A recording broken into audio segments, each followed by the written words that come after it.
Warokole ambao tunaanzia siku ya Pentekoste, tunaamini kubatizwa katika maji mengi na ujazo wa Roho Takatifu. Kuna wengine wanabatiza kwa fimbo, wengine kwa mabuti, lakini sisi tunabatiza katika maji mengi na Roho Mtakatifu. Piga makofi mazuri kwa Yesu.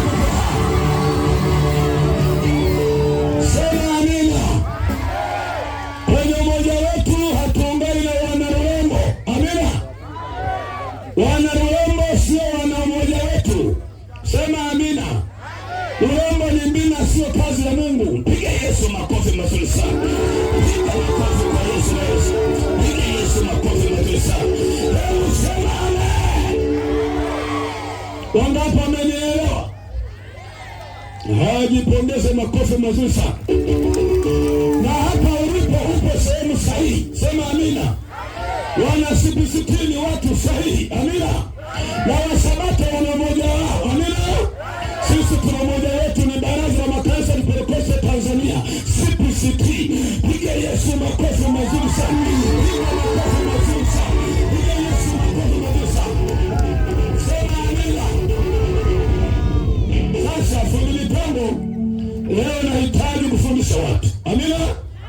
Sasa wale wa mbali ni waombe kwa heshima zote, ili muelewe ninachofundisha. Sogea, kwa sababu nina zana zipo hapo nyuma, na natamani utoke hapa unaelewa vizuri.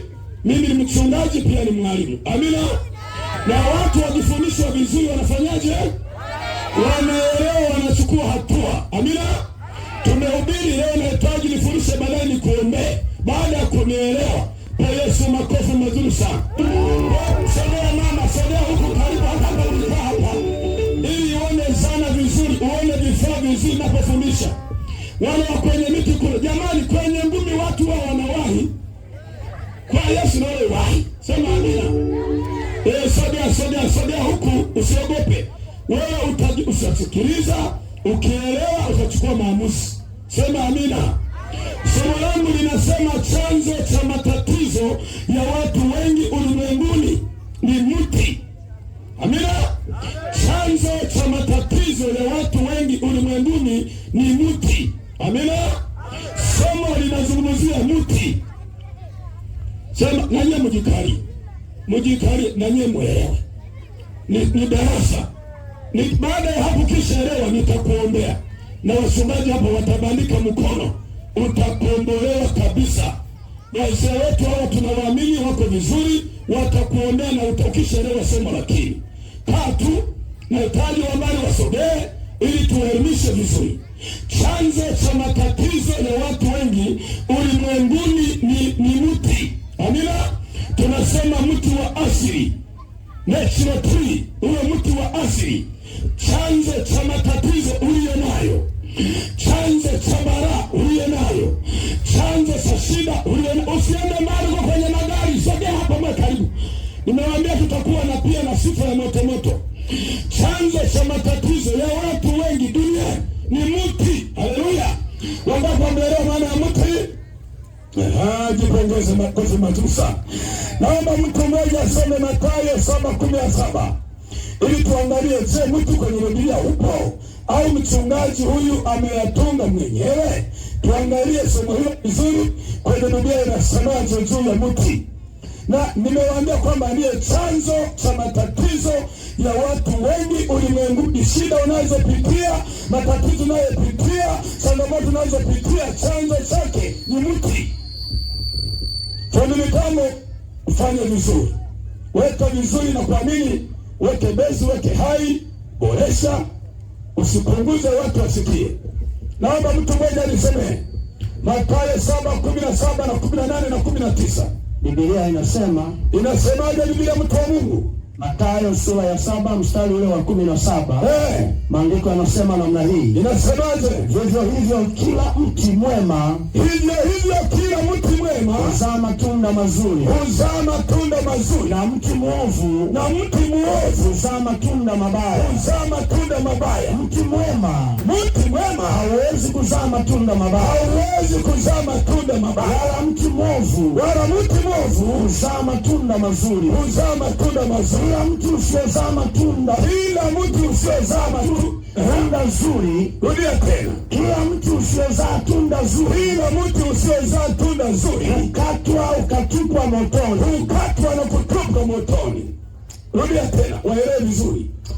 17 inaanza inasema hivi. Inasemaje? Ni Mathayo 7:17. So vivyo hivyo kila mti mwema huzaa matunda mazuri, Vivyo hivyo kila mti mwema huzaa matunda mazuri, na mti mwovu huzaa matunda mabaya. mti mwovu huzaa matunda mabaya. Mti mwema hauwezi kuzaa matunda mabaya, Mti mwema hauwezi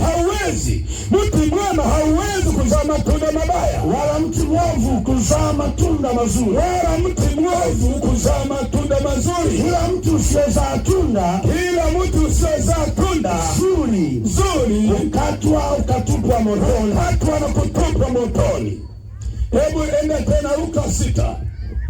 Tunasikia habari za mti mbaya huzaa vibaya, mti mwema huzaa vizuri, mti mwema huzaa mema. Twende tena Luka 6:43-44. Usikie watu wa Mungu wa Biharamulo habari za miti. Luka sura ya 6 mstari ule wa 43. Anzia huo baba. Biblia inasema hivi. Inasemaje? Kwa maana hakuna mti mzuri uzaao matunda mabaya. Rudia tena. Kwa maana hakuna mti mzuri uzaao matunda mabaya. Kwa maana hakuna mti mzuri uzao matunda mabaya, wala mti mbaya uzaao matunda mazuri. Wala mti mbaya unaweza kuzaa wala mti mbaya kuzaa matunda mazuri. Kwa kuwa kila mti hutambulikana kwa matunda yake. Kwa maana kila mti hutambulikana kwa matunda yake. Maana katika miiba hawachumi tini, wala katika michongoma hawachumi zabibu. Haleluya, amen. Nenda Maombolezo 5:7. Najaribu kuvuta vifungu kidogo ili tuende vizuri wote tuelewane. Kila aliyekuja kama darasa la jioni ya leo ambao ni kwa mfumo wa kufundishwa baadaye uombewe, uelewe vizuri maana ya mti. Nenda Maombolezo 5:7.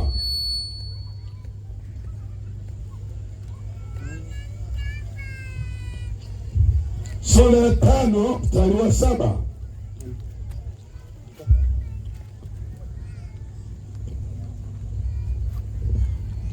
Soma mtu wa Mungu. Biblia inasema Maombolezo 5:7. Biblia inasemaje? Baba zetu walitenda dhambi, hata hawako, na sasa hivi hawapo, na sisi tumeyachukua maovu yao. Haleluya, rudia tena wasikie. Baba zetu walitenda dhambi, baba yako na baba yangu walitenda dhambi, hata hawako, sasa hivi hawapo, na sisi tumeyachukua maovu yao. Haleluya, amen. Baba uliye juu mbinguni, bariki neno lako na nalisikia. Nahitaji kufundisha mkutano huu kwa habari ya miti. Wakishajua miti watajua kupambana, watajua wapi panawaumiza, kwa sababu chanzo cha mateso yao watakuwa wamekielewa kwamba kumbe mimi nahubiria hapa. Akishajua chimbuko la matatizo yake, inakuwa ni nyepesi kujua namna ya kutoka kwenye shida aliyo nayo. Kama hajui chanzo cha matatizo yake, ni vigumu kutoka kwenye shida aliyo nayo. Naomba Roho Mtakatifu anitie nguvu. Mungu Baba, Mungu Mwana na Roho Mtakatifu, munitie nguvu niwaelimishe watu hawa, na mkutano huu wajengwe na kuimarisha kupitia mafundisho ya jioni, ili baada ya hapo wachukue maamuzi, ili maisha yao yaweze kwenda mbele, ili kazi zao ziende mbele, ili afya zao ziweze kuishi vizuri. Wakishajua chanzo cha matatizo walio nayo, itakuwa ni njia pekee ya Mungu kuwaokoa, kwa sababu amejua chanzo kinachowatesa. Baba, bariki kila mmoja aliyeko hapa. Wewe ni Mungu wa Ibrahimu na Isaka na Yakobo, uliumba mbingu na nchi na vyote vilivyomo. Hakuna zaidi yako na hatatokea. Wewe ni Mungu mwanzo na mwisho, na hakuna kitu ambacho hakiwezekani kwako. Wakisherehe wakimbia kwako, lazima matokeo chanya yatapatikana.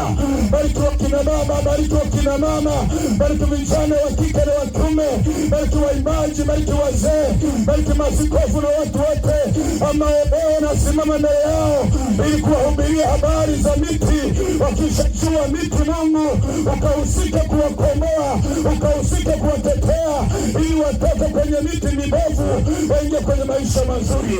Maisha mazuri ni kuwa na Yesu Kristo. Maisha mazuri ni kuwa na Mungu. Maisha mazuri ni kuwa na Roho Mtakatifu.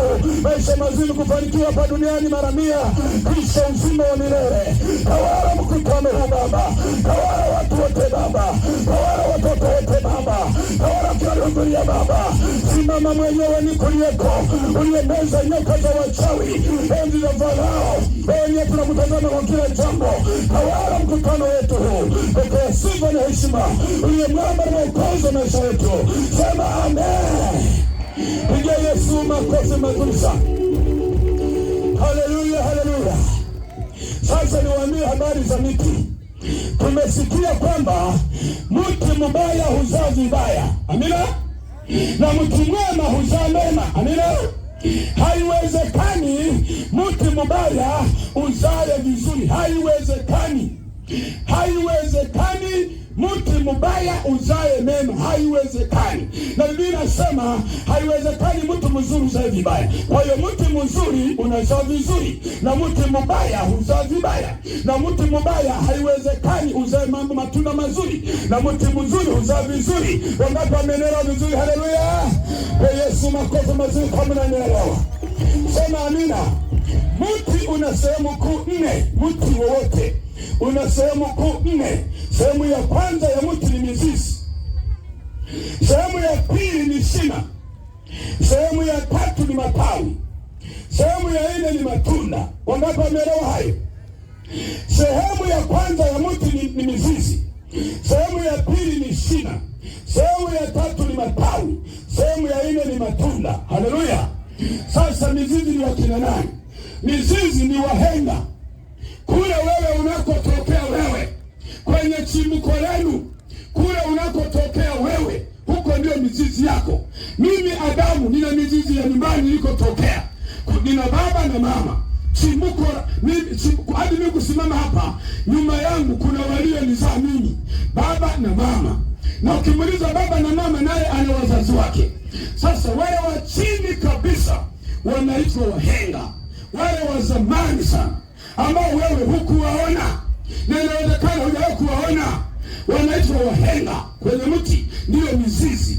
Shina ni babu yako na bibi yako. Shina ni babu na bibi. Matawi ni baba yako na mama yako. Tunda ndio wewe. Wangapi wameelewa? Piga Yesu makofi mazuri sana kama unaelewa. Kwa hiyo Biblia inasema mti tumeona pale juu kwamba mti mzuri huzaa matunda mazuri, na mti mbaya huzaa matunda mabaya. Na tumeona kwamba mti una sehemu kuu 4. Sehemu ya kwanza mizizi. Huko ndiko kwenu ulikotokea. Kama ni mua una kwenu, kama ni Mwahaya una kwenu, kama ni Msukuma una kwenu, hata mimi nina kwetu. Sasa kule unakotokea wewe, kwenye asili yako, kwenye chimbuko lenu, ndiyo mizizi, wanaitwa wahenga. Namba 2 ni wale mababu na mabibi kule chini, hao ndio shina lako. Namba 3 wanaitwa wazazi, hayo ndio matawi. Tunda ni wewe. Wangapi wameelewa? Duniani kuna miti 6. Katika Biblia inazungumzia habari za miti 6. Mti wa kwanza, utajijua huko wapi wewe. Baada ya kumaliza hili somo, utajua unakotokea na shida zenu zote utazitambua kwa mujibu wa Biblia. Haleluya. Sasa kuna miti aina 6. Mti wa kwanza ni mti wa ujuzi wa mema na mabaya. Kwa Biblia imeandikwa watu wanaotoka kwenye mti huu wana sifa zifuatazo. Kwao kuna waganga. Kwenye ukoo wenu unajikuta baadhi ya ndugu zako ni waganga. Wengine sio waganga, lakini baadhi yenu ni waganga. Wa pili walio kwenye mti wa ujuzi wa mema na mabaya ni watu wanaitwa watabikaji. kwenye ukoo wenu wote hamtambikii, lakini ndugu zako wachache wanafanya hivyo. Kwenye mtu wa ujuzi wa mema na mabaya kuna wachawi. Unasikia kwa ndugu zako wengine ni wachawi. Unasikia tu kwamba shangazi mwingine unakuwa unapata habari. Na unasikia kwamba kwa ndugu zako wengine ni mchawi. Ujue mnatoka kwenye mtu wa ujuzi wa mema na mabaya. Wengine wanapatikana hapo ni waabudu miungu, wanakuwa wanaabudu miungu. Wanajenga vinyumba. Wao wanajenga nyumba ile inama. Wasukuma wanajenga vidukuduku. Wanyarwanda wanatengeneza vimiti nyumbani kwao. Wanachinja mbuzi, wanaweka damu, wanakuwa wanatambikia. Ukiona hizo familia sasa ambazo wana ibada za miungu, wana ibada za mizimu, za ukoo na ukoo, ndio wale wanaotembea na fimbo. Hiyo fimbo haijaanzia kwake. Hiyo fimbo imeanzia kwa mhenga, alitembea nayo, akapokea babu, akapokea baba, anapokea mtoto, na anatembea na fimbo sokoni. Wangapi wanaelewa vizuri? Piga Yesu makofi mazuri kama unaelewa. Kwenye mtu wa ujuzi wa mema na mabaya utakuta wao sio mganga, lakini ndugu zako wengine waganga. Au utakuta watambikaji, utakuta wachawi, waabudu miungu, waabudu sanamu. Kwenye familia hizi wengine wanaota dawa kilala. Anaoteshwa dawa yale kukata mtu na chimba akiwa amelala, anatoa maelekezo akiwa amesinzia. Na akienda kuchimba dawa, mganga huyu anatibu watu kwa maelekezo ya yale maroho ya kwao ya nyumbani kwao. Wangapi wanaelewa vizuri? Huo ni mtu wa kwanza. Mtu wa pili ni mtu aliyooza. Sasa kama sijaenda kwenye mtu aliyooza, nikwambie habari za hao watu wanaopeleka kwenye mtu wa ujuzi wa mema na mabaya. Hao watu wanaopeleka kwenye mtu wa ujuzi wa mema na mabaya hakuna maendeleo. Namba 2, maisha uharibika sana. Namba 3, masikini, ufukara, shida zote, kuugua, kuachana na ndugu wanafarakana, hakuna furaha usiku na mchana, kukuoteshwa dawa usiku, hakuna upendo kati ya ndugu na ndugu. Ule mtu wa kwanza. Yanayotokea ni hayo. Mtu wa pili ni mtu aliyooza. Mtu aliyooza kwenye familia yenu, kama mnao mtu aliyooza, vifo vya ghafla kwenye familia yenu. Unaenda pale, unaanguka chini, kwisha. Unaugua kidogo na kufa. Watu wanaotoka kwenye mtu aliyooza, mnakufa ghafla. Yaani wanakatika ghafla. Unashangaa kidogo tu umechemka, kwa heri. Unashangaa kwa baba yenu hii haja ya pikipiki na kufyatua. Unashangaa kwa shambani mtu na kupiga kichwani. Yaani vitu vya nyumbani kwenu vinakuwa vya kustukiza. Ya ghafla baba amepotea. Nilikuwa na mwalimu pale na Kanasi. Nimesoma naye. Na tulitofia shule moja. Baba yake alienda kanisani. Akiwa kwenye kazi ya kanisa, akachimba chini kokota pale kujenga, akaagua kwenye udongo, akafa. Wakati wanamkimbiza hospitalini, njiani pale ameshakufa. Binti yake aliyekuwa ameolewa, ana mume wake, usiku alikuwa na mume wake, alitoka chumbani, akakaa kwenye sofa. Mume wake huyo kuamka asubuhi, anakuta mke wake amefia kwenye kiti. Tumeenda mwalimu mwenzangu, tulikuwa shuleni wote, ni mzima 100%. Akamwambia mwalimu mkuu, ngoja niende stationery nikachape maandishi. Alifika stationery, wakati anamchapia maandishi, yule mwalimu akaangukia yule naye chapa, akaondoka na kuondoka. Akafa hapa. Tuliambia mwalimu amekufa pale. Sasa hesabu vifo vitatu sasa. Baba ghafla, dada yake ghafla, na mwalimu ghafla. Mwalimu Godi, rafiki yangu. Mtu aliyooza.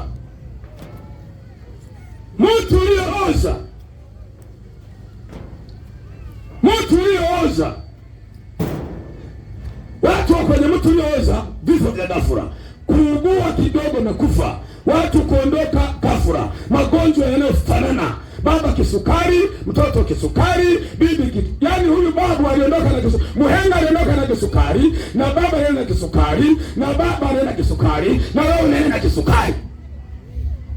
Huyu alienda na pressure, alafu alienda na pressure, alafu hata na pressure, alienda na pressure. Huo ugonjwa unatoka wapi? Kwenye mizizi. Wangapi wanaelewa vizuri sana? Piga makofi mazuri kwa Yesu kama unaelewa.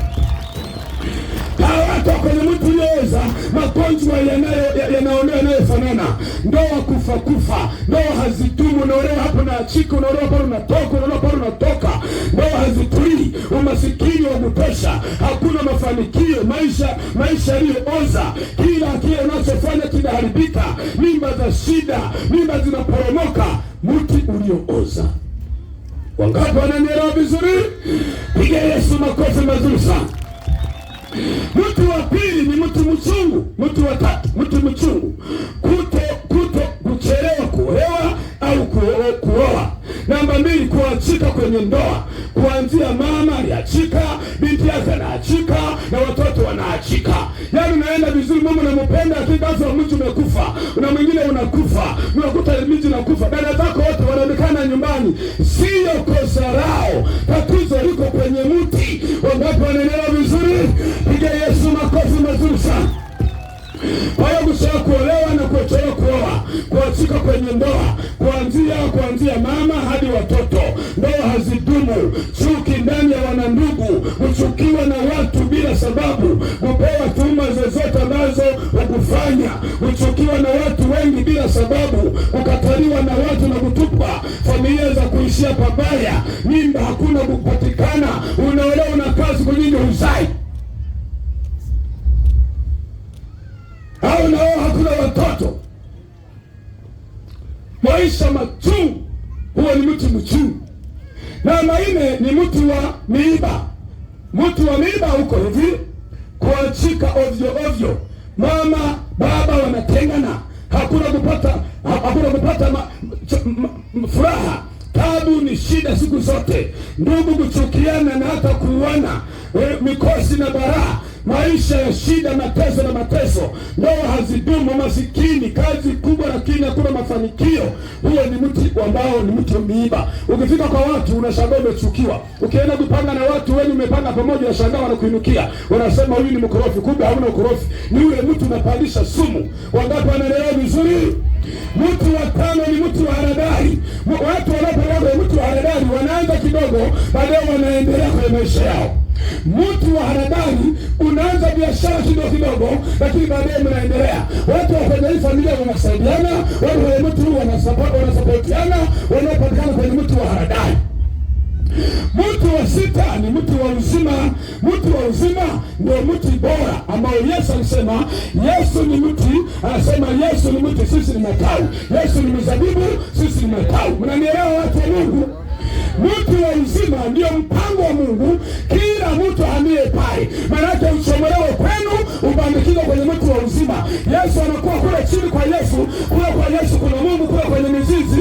Ukipanda na mkuta Yesu, ukipanda mkuta Roho Mtakatifu, ukipanda Mungu na wewe kule kwenye tunda, unaanza kupata mambo mazuri yanayotokea kwa Mungu. Lakini kile kukaa kule nyumbani kwenu, zinapanda sumu, yanapanda magonjwa, yanapanda matatizo. Wangapi wanaelewa? Piga Yesu makofi mazuri sana. Piga Yesu makofi mazuri sana. Naomba niletee mtu Bwana hapa nifundisha kwa somo sasa. Niletee mtu mmoja mkubwa ili watu ni wanaeleza wakiwa wanaangalia vizuri, ili ukitoka hapa wewe unaelewa vizuri, na nitakupa njia kutoka sasa, na ndicho nataka nikwambie ili ujue kwa nini unateseka, kwa nini unahangaika.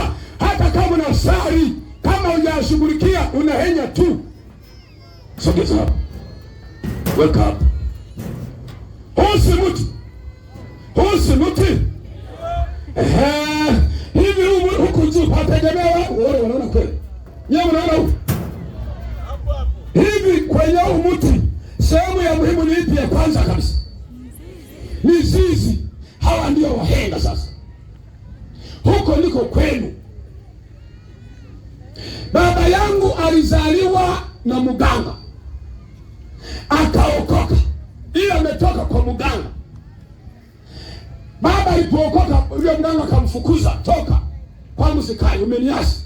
Baba kaanza kusali, akamtumikia Mungu. Baba alimtumikia Mungu sana, lakini baada ya kutoka kwa baba yake huku, aliokoka sawa, akawa na Yesu sawa, kawa na Mungu sawa, maisha yake yakiwa sawa, ananena kwa lugha sawa. Lakini kwa sababu hakushughulikia haya, akafisha watoto 10, akazika wadogo zangu 10. Alizaa watoto 13. Kuna makaburi 10 nyumbani kwetu. Mama alikuwa anaingia ndani, anakuta nyoka kwenye ungu imejikunja, maana yake ni ya babu. Anaipiga, baba anaipiga, naomba inakufa, mdogo wangu chini. Msiba ukisha, baba anakuta nyoka nyingine kwenye ungu, anapiga, ikifa mwingine. Wakati mimi naumwa, kumbe ukoo wake ni mbaya, anakotokea baba ni pabaya. Yeye yuko vizuri, lakini ile sumu ya yule mzazi mbovu, mizizi yake ni mibaya, inatema kwenye shina kwa mababu na mabibi. Hii sumu inatema kwa baba na mama, ile sumu inatema kwa watoto wanakufa ovyo ovyo. Wangapi wamenielewa? Piga Yesu makofi mazuri sana. Hawa kama waliondoka kwa pressure, na hao wanaondoka kwa pressure, na hao wanaondoka kwa pressure, na hao wanaondoka kwa pressure. Kama hawa waliondoka kwa kisukari, na hao wanaondoka kwa kisukari, na huyu anatabaki kwa kisukari, na mtaka kwa kisukari. Kama iliondoka huyu kwa pumu, ni pumu hapa, pumu hapa, pumu hapa, pumu. Kama huyu alikuwa na pikipiki, unashangaa mwile pikipiki, unashangaa hapa pikipiki, unashangaa hapa pikipiki. Kama huyu alikuwa kavina mwili, hakuna hela, ni kigoda cha 500,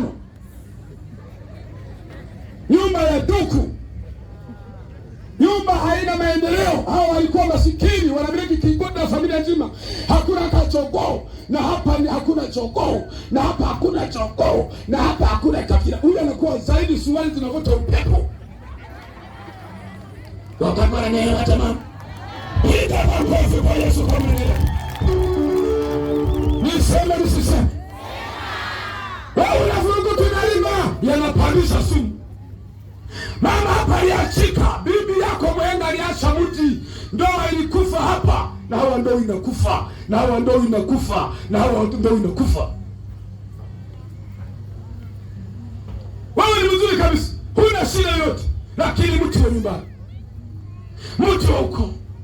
Huyu darasa la 7 alikuwa anapata sungura. Huyu sungura mwenye masikio 4. Huyu anakuwa na 5. Huyu anakuwa kabila moja kwa shuleni hafiki.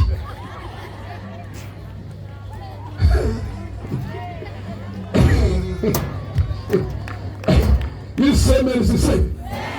Mungu ameniambia wafundishe watu wangu hilo somo. Sema amina.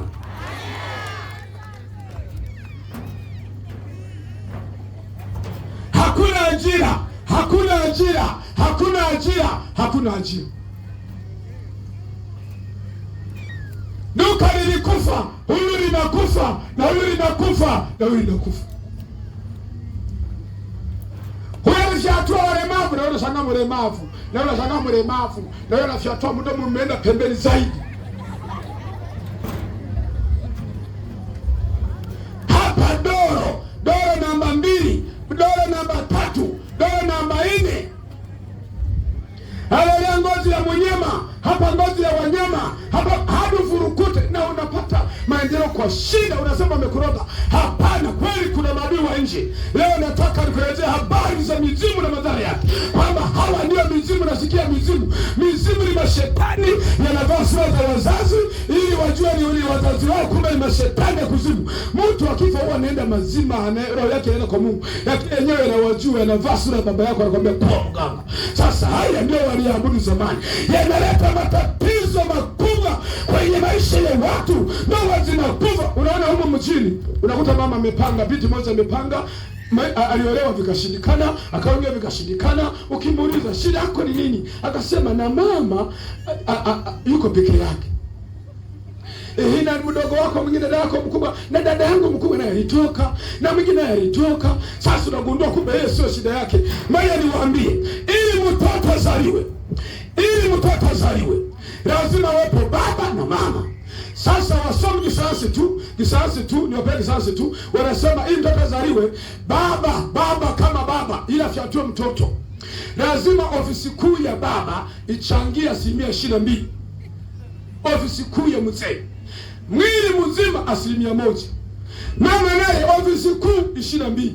mwili wake wote moja. 23 wanajumulisha, wanafyatua Ruhogosora. Kama baba na kichwa kinene kama pipa, na mtoto anatoka kama mama ni mweusi kama sigara ugali, na mtoto anatoka miti. Igama kwa Yesu kama leo. Kabila ya baba iko pale, sura ya baba iko pale. Kwani ni mtu? Watoto wangu wote, wengine tunafanana kichwa, wengine kimebonyea hapa kama cha kwangu. Niseme nisiseme? Na binti yangu anaitwa Sabina, na yeye anaongea ni hatari. Mimi naongea na baba, nilikuwa na hatari. Baba alikuwa anakiomba hadi huko kwenye migomba. Kwa ni karibu na ile kakaijia. Kwa ile yai mama linapokuja, inakuja na ukoo wao wote, wako 15. Mama anakokota ukoo wao anaweka pale. Baba anakokota ukoo wake anaweka pale, wanachanganyikana. Kwa hiyo nyuma yako wewe kuna baba na mama. Baba yako 15 wako nyuma. Baba yako 15, 30. Ukiolewa mume wako ana 15 pale mama yake, baba yake jumla 60. Manake unapigwa na ukuru kuliko oa, na unapigwa kuliko zaliwa. Miti mbili imechanganyikana. Huyu mtoto atapata changamoto sababu ni koo ngapi? Mke wangu simama. Zo hapa tu, sema lipe vizuri. Haleluya. Niseme nisiseme? Huyu ndo mke wangu. Njoo mama. Nataka muelewe. Kwa hiyo katoto kangu kako. Sasa huyu tuna watoto 6. Huyu Sabina alichangia 23. Na mimi 23. Ukoo wa kwetu 30. Ukoo wa kwao 30. Ukaingia ndani ya binti yangu. Mtoto wakati nilivyomzaa alianza kulalamika mgongo mwa kike, na nikakumbuka na baba alikuwa analia mgongo. Nikamwambia baba, mbona mgongo? Akasema na mimi Adamu sio mimi, kule chini kuna mgongo. Akasema yeye ni mwili, akasema na yeye sio yeye, ni mgongo. Nikashangaa, mwingine ameanza kupumua kama filimbi. Pumu kama mama yangu. Mama yangu ilikuwa inafika hatua fulani anavaa mashuka mengi, masweta, anapumua kama filimbi. Na nikazaa mtoto akaanza kupumua kama filimbi. Kumbe mama wakati ananizaa alipoleta ile 23 alileta na filimbi. Piga ya tumba kwa filimbi. Kulia bwana. Sema amina. Kwa watoto wetu, kama nyuma yangu kuna ubovu na watoto wangu vinawaandama, kama nyuma ya mke wangu kuna ubovu fulani, watoto wangu wafanyaje? Kwa hiyo na wewe asilimia ukitoka hapo, ukitaka ukaigishi unayoona yanaguteza ni hapa siko seri hapa, pressure hapa, pumu hapa, matatizo asilimia 90 hapa. Wangapi wameelewa vizuri? Piga Yesu makofi mazuri sana. Nenda mama nenda. Nitaka muelewe zaidi. Amina. Baba yangu alikuwa anaombea watu, na mimi leo naombea watu. Kumbe baba wakati anatuma ile mbegu na roho ya maombi nayo ilifanyaje? Iliendelea. Piga makofi mazuri kwa Yesu. Piga makofi mazuri kwa Yesu. Haya, dawa ni nini sasa watu wa Mungu? Tufanyeje sasa? Tufanyeje ili tutoke kwenye hii hali? Nini tufanye? Waefeso 1:7. So solution sasa. Usipofanya hivyo, hata kama unasali, utasahau hao boronga, utakuwa lia huku na sali unalia. Lazima uamue vizuri. Soma Waefeso 1:7. Soma Efeso sura ya 7 kwanza mstari wa 7. Biblia inasemaje? Biblia inasema hivi, katika yeye huyo kwa damu yake tunao ukombozi wetu, msamaha wa dhambi, msamaha wa dhambi sawasawa na wingi wa neema yake. Sawa na wingi wa neema yake. Rudia tena, mtu wa Mungu. Katika yeye huyo, katika yeye huyo Yesu Kristo, kwa damu yake, kwa damu ya Yesu Kristo tunao ukombozi, tunao ukombozi, msamaha wa dhambi, msamaha wa dhambi, sawasawa na wingi wa neema yake, sawa na wingi wa neema yake. Sasa nataka kuzungumza habari za damu. Hawa wazazi wetu walitoa damu za mbuzi, za kondoo, wanatambikia yale mamiungu, wanamwaga damu. Ni dhambi. Haleluya. Walitoa kafara, wakawa wanatambikia kwenye nyumba zao, wakawa zile damu zinanena. Sasa ili ukombolewe, ili utoke hapa hadi ukombolewe kwa damu ya nani? Ndio maana Yesu alikufa msalabani ili dunia aikomboe. Tanzania kabla ya uhuru tulikuwa watumwa wa wazungu, watumwa wa Waingereza. Zanzibar walikuwa chini ya Mwarabu, Tanganyika tulikuwa chini ya Uingereza. Nyerere akainuka kama mkombozi. Amina.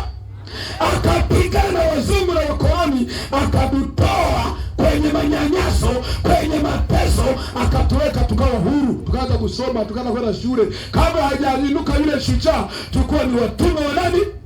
Wa wazungu. Na hapa duniani kuna kumtumikia shetani kama mtumwa wa shetani, mtumwa wa mateso. Anayotesa sio yale hasa ya kimwili, ni ya kiroho. Shetani anakuwa na uhalali kwamba hii familia aliuziwa kwa damu ya mbuzi, kwa damu ya wenyewe wanamwaga pombe, wengine. Sasa unapotaka kuchomoka hapa, lazima ukubali damu ya Yesu ikukomboe.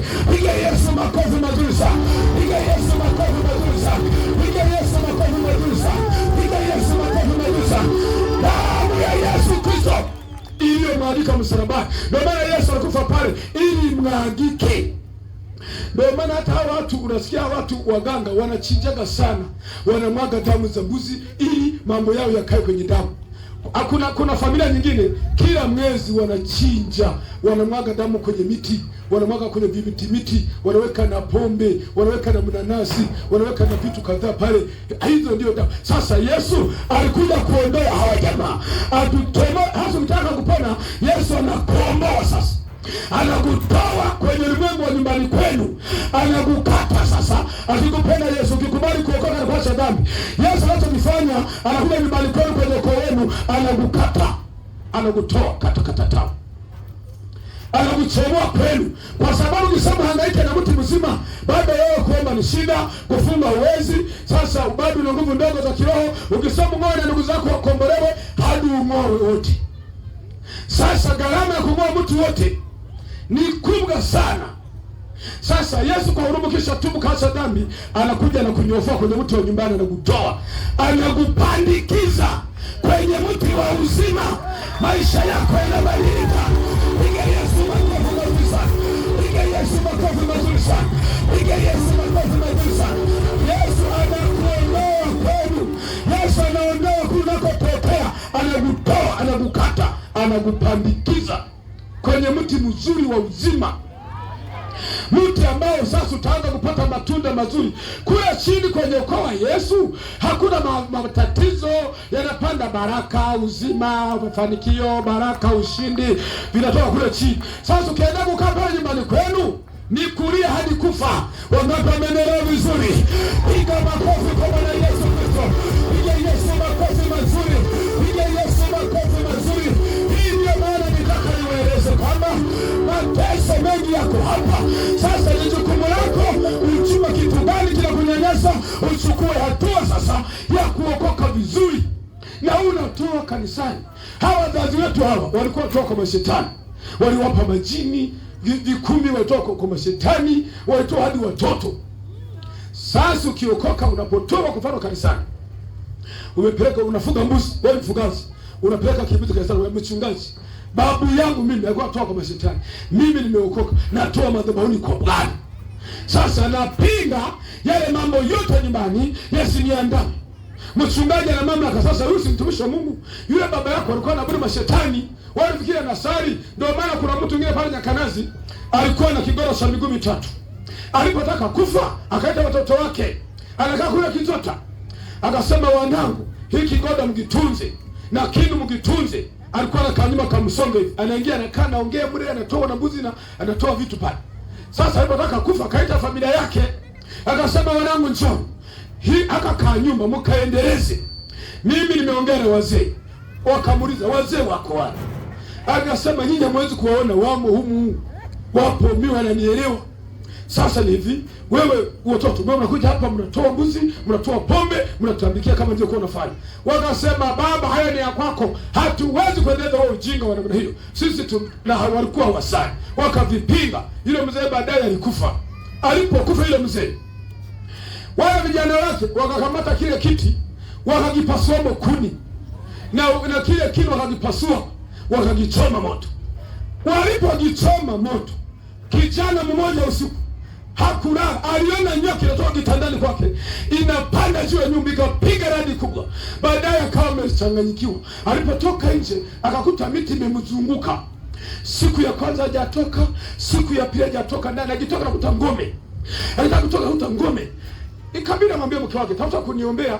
Walinikuta shuleni niko na mtoto wa Kabuya kwamba kuna mtu ana siku 3 yumo ndani atoke. Hao ni njia, anaona miti imemzunguka. Nikaenda nikamwombea pale nyumbani kwake. Nikasema nenda nje sasa. Nikamwombea kwa jina libitalo majina la nani? Ya Yesu. Sema sasa wewe nimekuombea kwa jina la Yesu, nenda nje sasa. Akatoka nje akasema sivioni vimiti, sioni tena. Piga Yesu makofi mazuri. Piga Yesu makofi mazuri.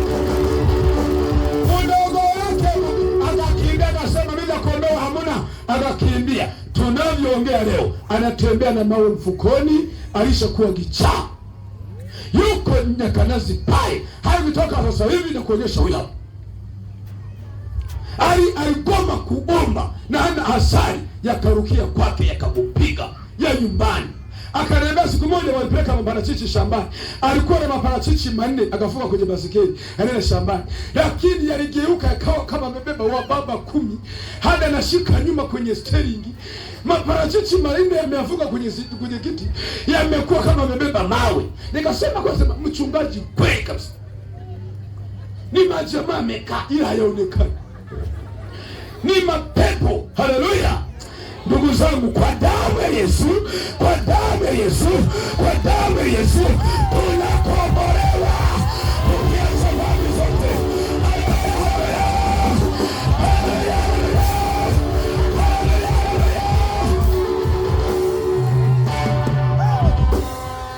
Yesu alikubali na yeye akafa, akamwaga damu ikaja kufunika. Sasa ukikombolewa sasa, ile damu inasimama kukutetea.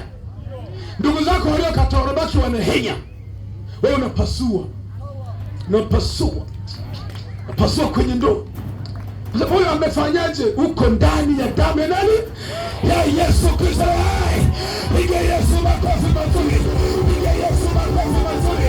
Piga Yesu makofi mazuri. Mimi nilipokuwa kwenye kanisa sijajua haya mambo. Nilikuwa na sali, nikashangaa ule ugonjwa wa mama umenivagaa. Wa mama yangu, ina mimi nimeingia, naanza kupumua kwa shida, natafuta masweta, navaa sweta, naweka na blanketi. Kifua kitaka kupasuka. Nikasema mbona ugonjwa wa mama? Nikamwambia mama, na mimi sasa nimekuwa kama wewe. Ngokoma mwanangu. Nikoma naumia. Koma hizi. Naweka shuka bado. Naweka na sweta bado. Sema mama huyu. Nikafunga na kuomba, nikaomba damu ya Yesu, damu ya Yesu. Huwa naomba ukinisikiliza fikiri kichaa. Nikaanza kuomba nasema nakataa mambo yote ya babu. Huku chini, upande wa baba nakataa mambo yao. Upande wa mama nakataa. Nikitoka huko naambia kwa mke wangu, mambo machafu kutoka kwa mama yake na mke wangu nakataa. Mambo mabaya kutoka kwa baba mkwe nakataa. Tunapiga kona zote. Piga Yesu makofi mazuri sana. Piga Yesu makofi mazuri sana. Piga Yesu makofi mazuri sana. Haleluya. Kwa damu ya nani? Ile ina uwezo wa kukutoa ulipo. Ukizama ukasadama, Mungu anakusamehe. Akikusamehe anasamehe. Na Biblia watu wasema hawa tusiwalaumu, walikuwa wajui, wao walifikiwa na mabudu Mungu wa kweli, kumbe walikuwa wajui. wakatuacha kwenye matatizo. Na kuna hawa wakitaka kufa, anaenda paka kwamba wazee, mimi naondoka na kabidhi familia yangu muangalie. Ukiangalia naongea na nani? Huwaoni. Yeye anasema watoto wangu nimewaachia, nimeenda na kasadaka kambuzi na kawino. Akisha chinja na metamka, hata kama hujazaliwa unakuta mkatambulisha fungwa zamani. Ndio wino, ile mbuzi ndio wino. Hata kama hujazaliwa unakuta mkataba unahenya. Damu ya Yesu, damu ya Yesu, damu ya Yesu inafanya nini? Ukombozi wa maisha yako na ya kwangu. Piga Yesu makofi mazuri sana. Hebu sema amen. Haleluya, haleluya. Namba 2, twende Luka 1:37. Soma. Namba 2, ukimbilie wapi wewe? Ukimbilie wapi? Ukimbilie wapi? Tumeona damu ya Yesu. Namba 2, nani mwingine wa kukusaidia wewe? Nani anakusaidia? Soma. Nani anakusaidia? Luka 1:37. Luka sura ya kwanza mstari ule wa 37. Biblia inasema hivi. Inasemaje? Luka 1:37. Kwa kuwa hakuna neno lisilowezekana kwa Mungu. Kwa kuwa hakuna neno lisilowezekana kwa nani? Kwa Mungu. Kwa Mungu hakuna neno. Umeona matatizo? Mungu yote anayeweza. Ukitoka damu ya Yesu, namba 2 ni Mungu. Mulilie, omba Mungu usiku na mchana. Mwambie Mungu, kwa sababu hakuna jambo lisilowezekana kwa nani? Kwa Mungu. Njia gani itumie? Kuomba. Soma Yohana 14 mstari wa 13. Omba sasa. Mwambie Mungu, hii kitu miji yangu inakufa, maisha yangu yanaharibika, naona watoto wanakwisha. Unamwambia Mungu kupitia kuomba. Soma 14:13 Yohana. Soma, nasemaje? Biblia inasema hivi. Inasemaje mtu wa Mungu? Nanyi mkiomba lolote kwa jina langu. Na nyinyi mkiomba lolote kwa jina la Yesu, hilo nitalifanya. Hilo nitalifanya. Ili Baba atukuzwe ndani ya Mwana. Ili Baba atukuzwe ndani ya Mwana. Endelea. 14. Mkiomba neno lolote kwa jina langu. Ukiomba neno lolote, yani shida yetu leo ukamwomba kwa jina la Yesu, sio kwa jina la mchungaji Adamu, sio kwa jina la askofu, kwa jina la Yesu Kristo aliye hai. Piga Yesu makofi mazuri sana. Rudia kwa hiyo 13 anasema hivi. Nanyi mkiomba lolote, una shida pale nyumbani, unaomba hilo shida ulionayo kwa shida yoyote, kwa jina langu, kwa jina la Yesu Kristo, hilo nitalifanya. Hilo nitalifanya. Ili Baba atukuzwe ndani ya Mwana. Ili Mungu atukuzwe ndani ya Yesu Kristo. Mkiomba neno lolote kwa jina langu. Ukiomba neno lolote kwa jina la Yesu, nitalifanya. Nitalifanya. Atafanya yeye, sio mimi na sisi ni watumishi tu. Anapitia kwetu, yeye anayefanya ni nani? Ni Yesu Kristo yeye hai. Piga Yesu makofi mazuri sana. Ongeza hiyo 16. Yohana 16:23-24. Soma. Ongeza hapo. Yohana sura 16:23-24. Soma. Yohana 16:23-24. Inasemaje? Biblia inasema hivi. Inasemaje? Tena siku ile hamtaniuliza neno lolote. Tena siku ile hamtaniuliza neno lolote. Amini amini nawaambia. Amini amini nawaambia. Mkimwomba Baba neno lolote, atawapa. Baba ni nani? Baba ni Mungu mwenyewe. Baba atawapa kwa jina langu. Kwa jina la Yesu. Haleluya. Hata sasa hamjaomba neno kwa jina langu. Hata sasa hivi hujaombaga kwa jina la Yesu. Anasema hata sasa hamjasema. Ombeni nanyi mtapata. Ombeni nanyi mtafanyaje? Mtapata. Furaha yenu iwe timilifu. Furaha yenu iwe timilifu. Haleluya. Yohana 11:22. Soma. Tumalizie hapo ili wajue namna kuomba. Na waonyesha sasa utokeje hapo. Damu ya Yesu, Mungu mwenyewe, njia ya kutumia kuomba sasa. Yohana sura ya 11 mstari wa 22. Ndio. Lakini hata sasa najua ya kuwa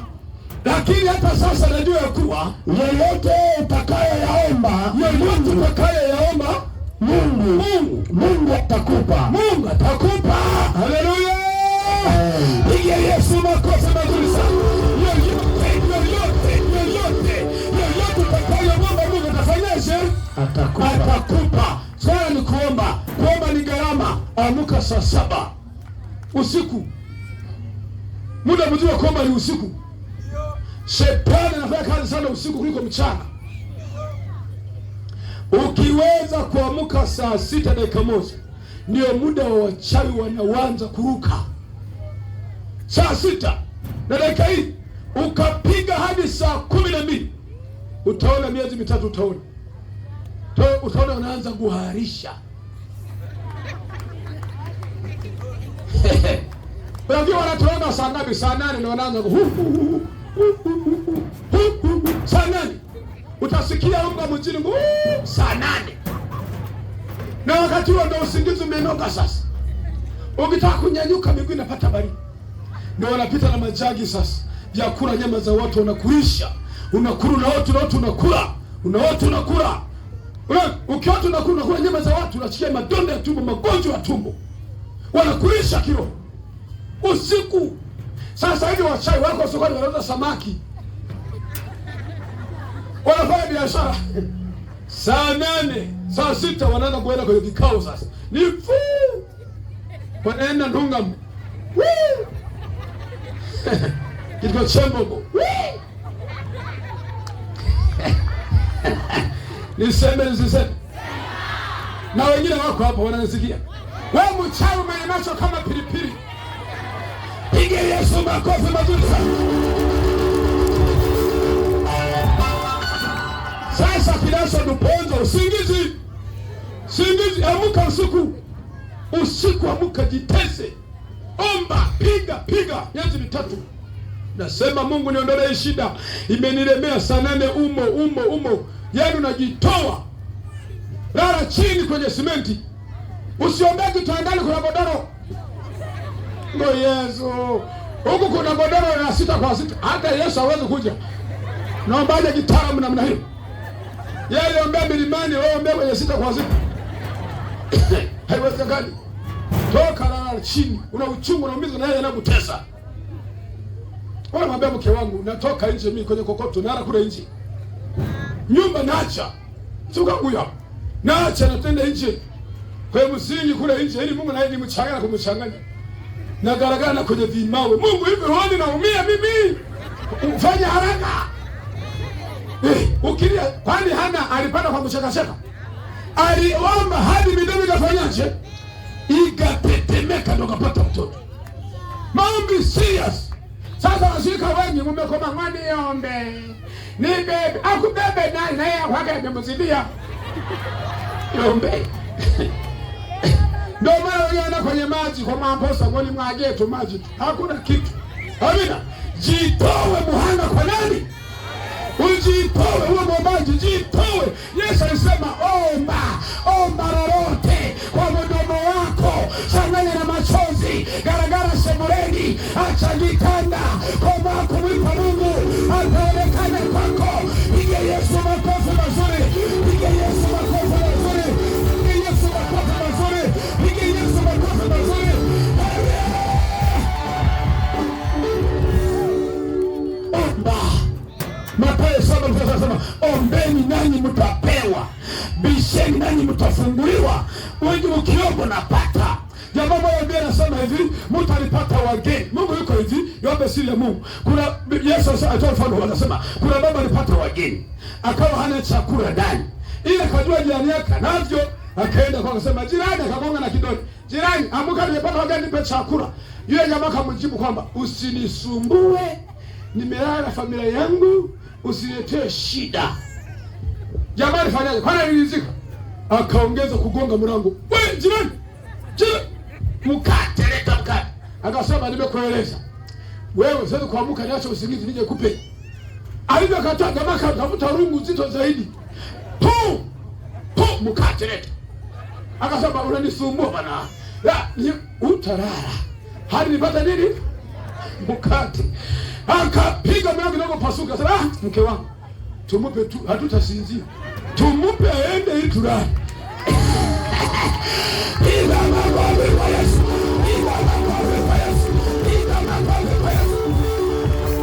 Na Mungu kuna mkomaa. Ukiomba ukaona majibu naye tena usiku mchana naye. Mungu nisaidie nizae, nizina watoto. Mungu anasema wewe tulia.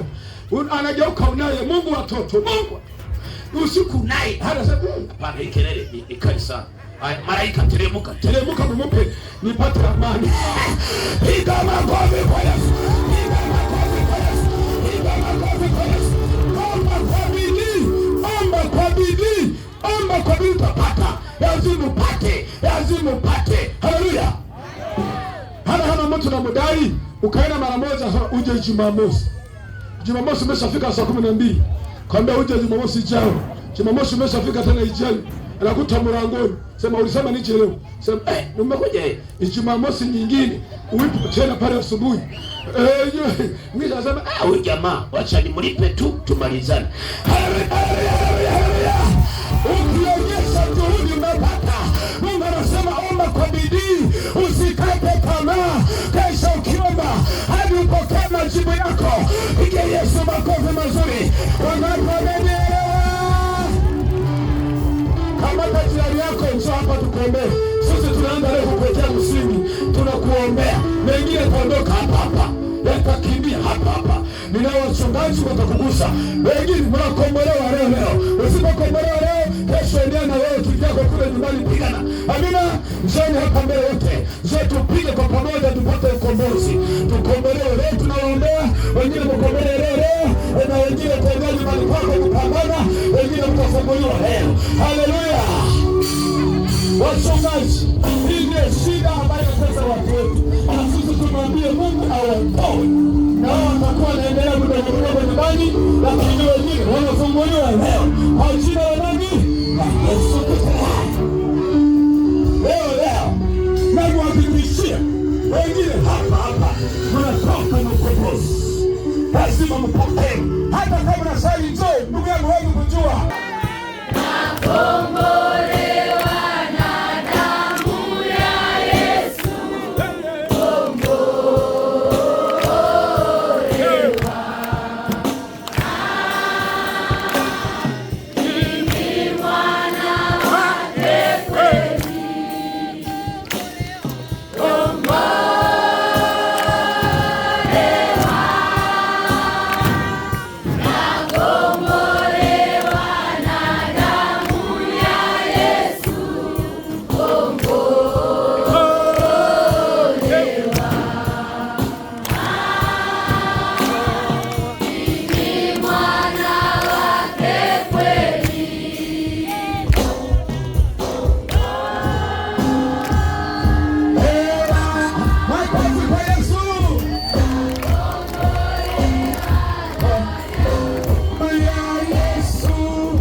huko mkaomba, lakini kuongoza hapa Mungu anakuongoza kwa damu ya nani? Nyosha mikono ili tufunge macho yako. Tukiwa na umoja tunawaondoa wanaotutesa. Tukiwa na umoja tutaangusha majini na mapepo, tutaangusha miungu yote.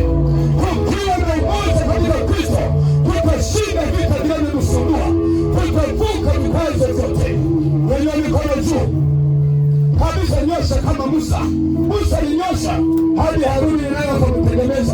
Ewe msaada wako kwa Mungu, onyesha nia, onyesha kiu. Sema Bwana Yesu. Bwana Yesu. Tuko wengi, sauti ndogo hii. Bwana Yesu. Bwana Yesu. Ukuta wa Yeriko ulianguka kwa kelele. Lakini mimi tufungwe, mtufunga afu na niongeze hai. Nataka niombe watu hawa waimbaji waache kwanza kujitumia. Tunataka tushambulie shetani ache watu. Na uniboreshe isilibane kifua. Ukiegera mtupia jiwe. Ongeza. Watu wanateseka na lazima utoke kwenye mateso. Mungu amenipa maelekezo niombe kwa ajili yako na wachungaji waombe kwa ajili yako ili hizo shida ziondoke. Amina.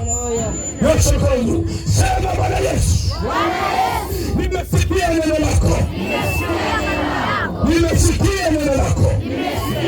Baba, tunakombolewa kwa damu ya Yesu Kristo. Kwa damu ya Yesu Kristo. Yesu Kristo. Kinywa chako ndo kimeumba. Yesu Kristo. Nikomboe kwenye hii shida imening'ang'ania siku nyingi, sioni njia. Yesu nisaidie. Mungu nisaidie. Mungu nishike mkono. Nahitaji kukombolewa. Nahitaji kukombolewa. Familia yangu ikombolewe. Biashara yangu ikombolewe. Mawazo yangu yakombolewe. Fikira zangu zikombolewe. Watoto wangu wakombolewe. Ndoa yangu ikombolewe. Kazi zangu zikombolewe. Utumishi wangu ikombolewe. Na mkataa shetani. Jamani, msimhurumie. Sema na mkataa shetani na mambo yake yote. Nakataa mizimu, mizimu ya ukoo, mambo ya wahenga, mambo ya mababu, mambo ya mabibi, mambo machafu ya wazazi. Walifanya dhambi wakati mimi sijazaliwa. Sasa wanaandama, sasa wanafuatiliwa na nimeshaokoka. Lakini nimegundua kuna kitu kinanishughulikia. Nahitaji leo nijishughulikie kwa damu ya Yesu Kristo. Kila nguvu ya nyumbani, kila nguvu ya ukoo inayotokana na miti iliyooza, miti michungu, miti ya miiba, miti ya mzizi wa mema na mabaya, kila aina ya miti unaoniandama, iwe ni mizimu, iwe ni majini, iwe ni uchawi walioniwekea, jioni ya leo na wakataa.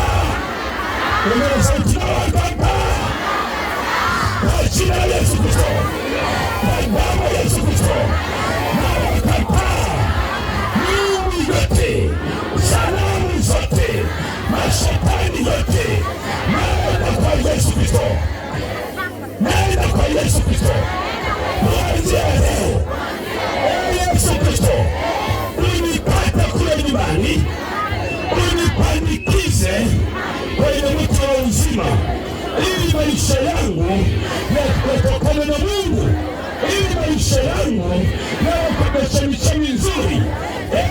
Yesu Kristo, nyanyua mikono juu, nyanyua mikono juu.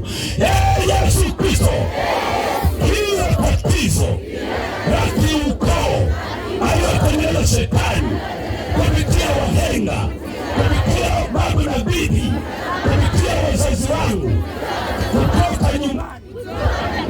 Yesu Kristo, unikomboe leo. Nimekuamini Yesu, unisaidie. Maisha yangu yanaharibika, sio ni njia ya kutokea. Ni shetani huyu mjinga na pesa maisha yangu. Sasa leo naamua kumfuata Yesu maisha yangu yote. juu yangu. Yesu Kristo. Pamoja sauti. Yesu Kristo. Tuko wengi hapa tukita na shuka. Yesu Kristo. Shuka utuhudumie. Shuka utuhudumie. Shuka utuhudumie. Shuka utuhudumie. Andika jina langu kwenye kitabu cha uzima. Kuanzia leo mimi ni mali ya Mungu. Mimi ni mali ya Yesu. Natubu dhambi zote nilizozifanya kwa siri na zile nazo sizikumbuki, zote nazitubu. Natubu kwa niaba ya wahenga, natubu kwa niaba ya mababu, natubu kwa niaba ya wazazi, natubu kwa niaba yangu mwenyewe kwa yale makosa yote niliyotenda mbele zako Bwana. Kisha andika jina langu kwenye kitabu cha uzima. Utengeneze kesho nzuri, utengeneze maisha yangu mazuri, utengeneze afya yangu nzuri. Chochote walichoniletea, chochote walichonipandia, king'oke leo kwa jina la Yesu Kristo, kwa jina la Yesu Kristo. Chochote walichonipandia, chochote walichoniletea, chochote walichonilisha, chochote walichonivika, chochote walichonitopia, kwa mamlaka ya jina la Yesu king'oke na kuondoka. Nyosha mikono yako juu hii. Nyosha kabisa.